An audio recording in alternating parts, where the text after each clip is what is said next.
Rýchlik 604 Dargov, smer Humenné, Michalovce, Trebišov, Košice predmestie, Košice, Kysak, Vargecany, Spišská Nová Ves, Poprad Tatry, Štrba, Liptovský Mikuláš, Ružomberok, Žilina, Považská Bystrica, Úchov, Trenčianska Teplá, Trenčín, Nové Mesto nad Váhom, Trnava, Bratislava Vinohrady a Bratislava hlavná stanica.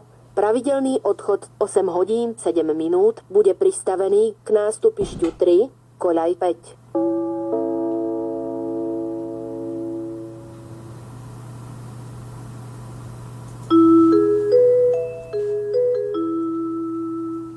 Rýchlik 604 Dargov, smer Humenné, Michalovce, Trebišov, Košice predmestie, Košice, Kysak, Vargecany, Spišská Nová Ves, Poprad Tatry, Štrba, Liptovský Mikuláš, Ružomberok, Žilina, Považská Bystrica, Úchov, Trenčianska Teplá, Trenčín, Nové Mesto nad Váhom, Trnava, Bratislava Vinohrady a Bratislava hlavná stanica. Pravidelný odchod 8 hodín 7 minút stojí pri nástupišti 3, koľaj 5.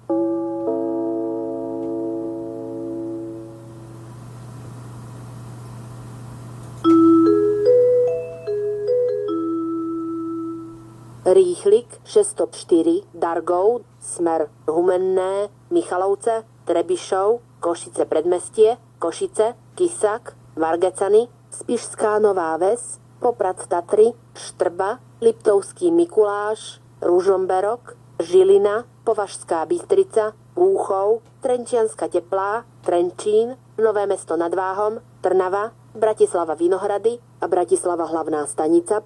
Pravidelný odchod 8 hodín 7 minút stojí pri nástupišti 3, koľaj 5, pripravený na odchod. Ukončite nástup, vlak hneď odíde.